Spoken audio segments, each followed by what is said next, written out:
Hi, this is Daniel Rashmi from the Occupational Health and Safety course, HSAF 1002. You have my email address, and this is the chapter number 2. We are going to see some legislative framework regarding health and safety. What we are going to see today is to describe the regulatory framework surrounding the occupational health and safety in Canada, outline the duties of the major parties under occupational health and safety legislation in Ontario, describe the structure and role of the joint health and safety committees, list and describe the central elements of the WMES, we'll see what that means, program, and review an MSDS. We are going to describe the purpose and basic provision of the transportation of dangerous goods, that this is attached, and we are going to see some similarities related to WMES. In regards to the legislation, there are different levels, in two levels, the federal and provincial. The federal, it refers to the Canada Labor Code Part 2, and you have some links there that you can click and goes directly to the federal legislations in regards to the occupational health and safety. In Ontario, British Columbia, Manitoba, basically every province, they have their own legal requirement. You have the links that you can click there and goes directly to the legal requirements in these three provinces.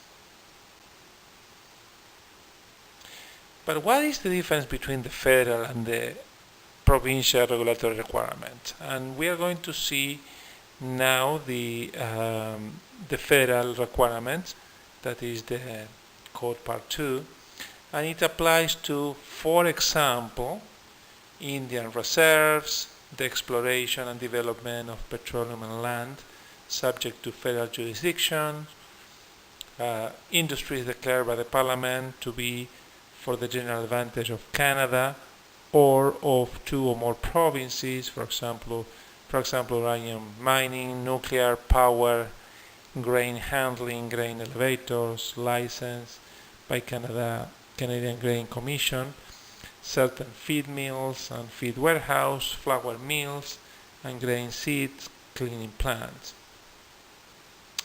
The federal public service and persons employed by the public service, and about 40 crown corporations and agencies like the Royal Canadian Mint, Marine Atlantic, Inc., CBC, Canada Post, some museums, etc.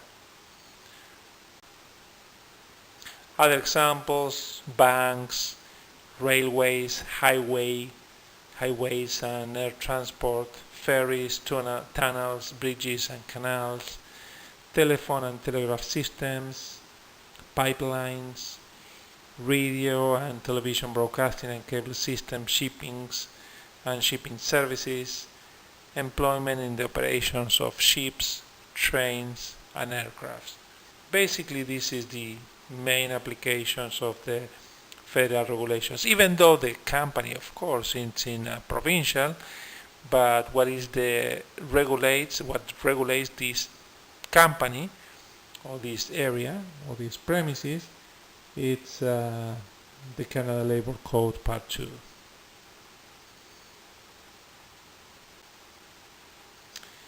Who enforce the Canada Labor Part 2?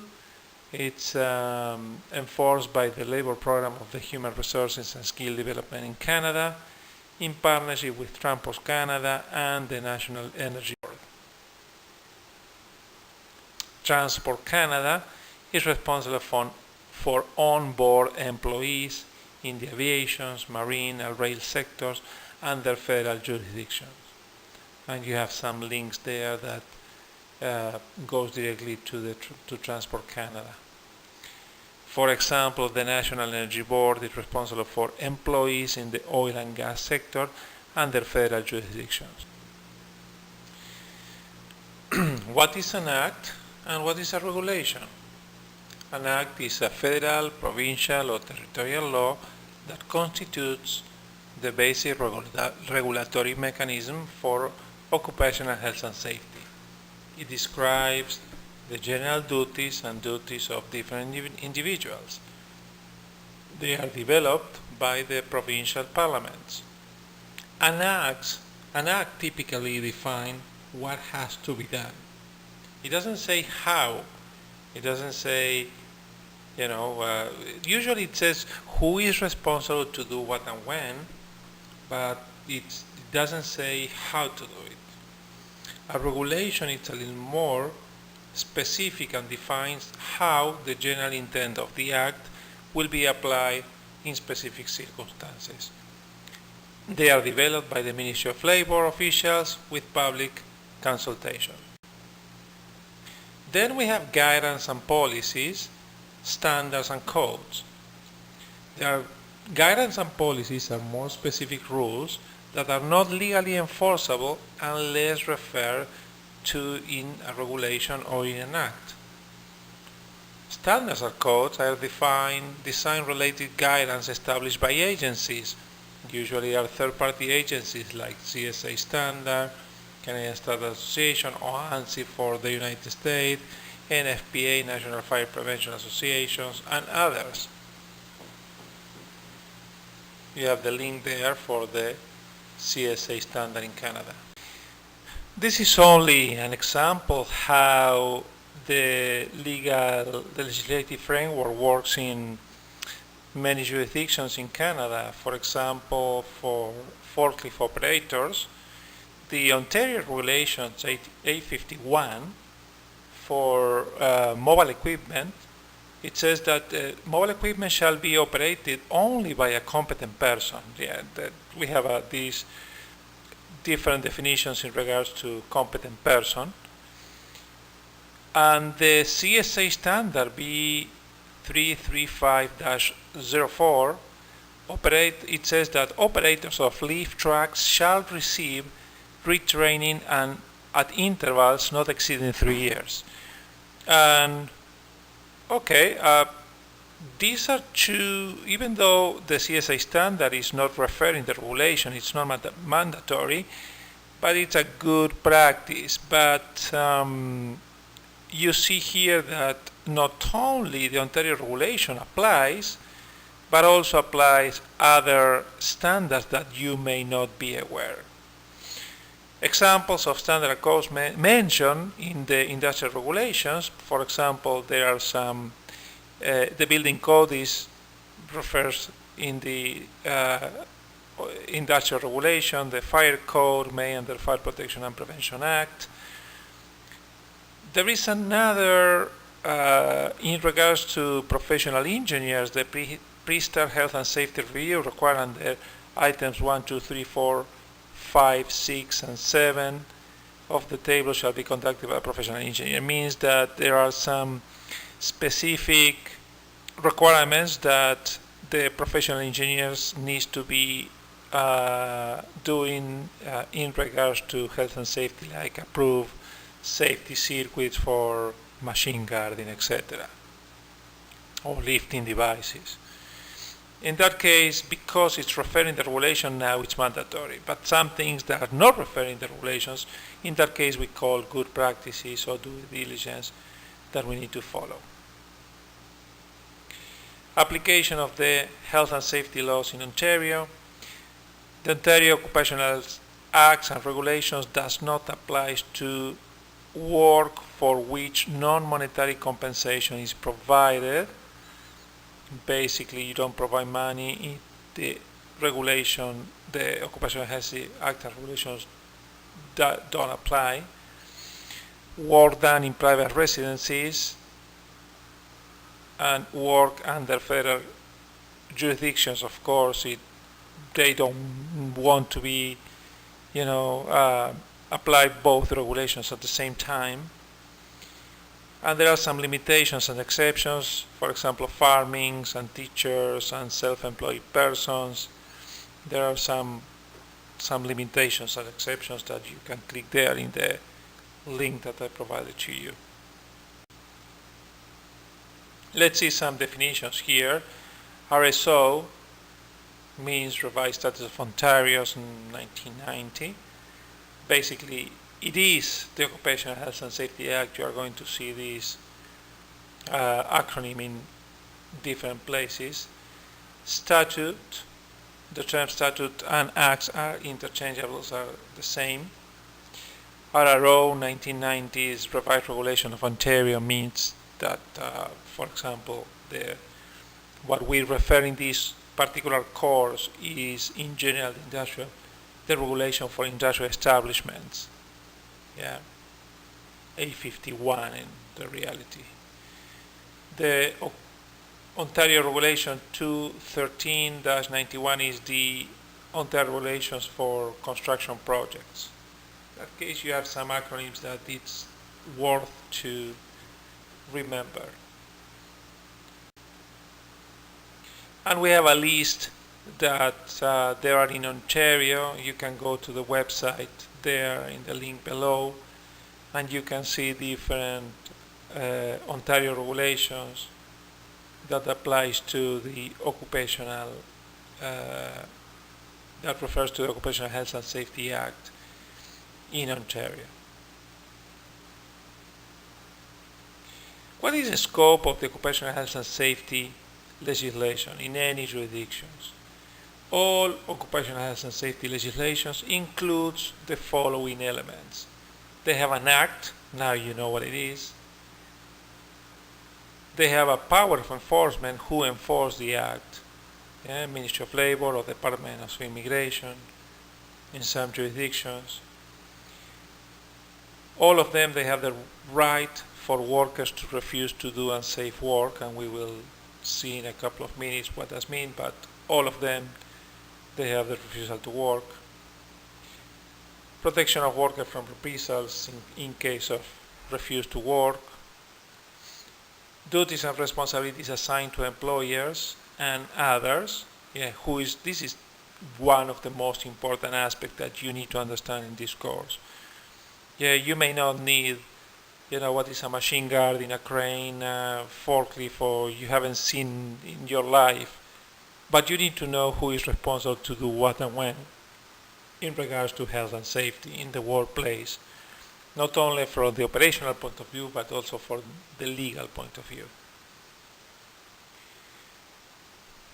Most of them, they have a mandatory establishment of a Joint Health and Safety Committee, JHSC, it means Joint Health and Safety Committee. It's another acronym that we use very often in health and safety. How and when to investigate accidents. When there is an accident, basically the act and what type of accidents the act says, you need to investigate these type of accidents. We'll see in a couple of minutes. Occupational health and safety policy. Basically, you need all of the establishments, they need to have one policy statement. And the establishments of an occupational health and safety program. In order to written one, because otherwise, if it is not in writing, unfortunately, nobody is going to refer to this program. Let's review some definitions from the Occupational Health and Safety Act, and you can refer to the website, or you can buy. Usually in our course, we have the green book that I asked the students to buy, and then we go through the green book. It's important to know where to find information in the green book. I know that nowadays everybody prefers to the website, but because the green book it is mandatory to post it in the workplace, and not all the hourly employees they have access to the computer. In that case, you need to go to the green book with them in order to make sure that they understand as well where to find information and how to interpret some information in the green book. We will talk about certified member, and this is in Ontario. basically a certified member means a committee member who is certified under section 7.6 in the Act. Ontario has certified members. Other jurisdictions, they don't have certified members. In that case means that a certified member needs to take a mandatory training with a recognized trainer, an authorized trainer provider. This is only here in Ontario. Competent person means, and we are going to see later, because competent person is described in many paragraphs in the Act and in the regulation 851. This is important to know. Competent person, it's a person A that is qualified because of knowledge, training, and experience to organize the work and its performance. B is familiar with this Act and regulations that applies to the work. And C has knowledge of any potential or actual danger to health and safety in a workplace. This is very important to understand who is this person in the workplace. And there is only one word here that basically they give us some sort of idea. If you see in the three items A, B, and C, the item A, it says is qualified because of knowledge, training, and experience to do what? To organize. And organize means a supervisor level person, or sometimes it's a lead hand, that because the lead hand organize or the lead person organize, even though it's not a supervisor per se, but is the active supervisor. To organize the workplace and its performance means you can discipline people and you can evaluate people as well. But organize is basically the key word that gives us an idea who is this person. Supervisor, manager, lead hand, somebody who can organize the work in the workplace. And there is no other person who is a manager or supervisor. Let's go to the next one. Constructor means a person who undertakes projects. Yeah. Construction includes the erection, alteration, repair, dismantling, demolition, structural maintenance, painting, and land cleaning. This is important to know the construction and the industrial, because there are different type of not very different, but there are very distinctive regulations. One for industrial establishments that includes offices, and construction that includes what it says there, erection, alteration, repair, etc., etc. Designated substance, there are 13 designated substances in Ontario, like asbestos, lead, mercury, isocyanates, and others. And they are very distinctive here in Ontario rather than in other provinces, because in Ontario these if you deal with or you use these substances in the workplace, basically you need to apply a very specific rules like medical surveillance and air monitoring, etc., etc. Personal protective equipment. They are very specific. In that case, if you don't have any option to use these substances, yes, okay, you don't have any options. But if you have an option to replace these substances by others, yes, in that case, my recommendation is to replace by others. In that case, you don't need to apply a very specific and costly program. Okay, let's assume that you use asbestos. Can you replace asbestos for fiberglass? Okay, maybe fiberglass it's not a designated substance. In that case, you need to protect the person. It doesn't mean that you don't need to protect the person. You need to protect the person, but however, you don't need to apply this specific requirement that applies to every designated substance. Employer is a person who employs one or more workers or contracts for services. Yeah, if you have more than one employee, basically you are an employer.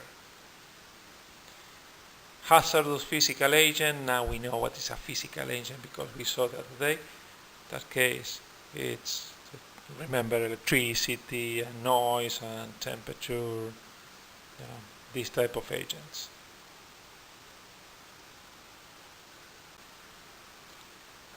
We continue here. Industrial establishment means an office building, factory, arena, shop or office. This is important to know because if you work in an office, the regulation that applies to you, it's the regulation for industrial establishments in Ontario is the regulation 851.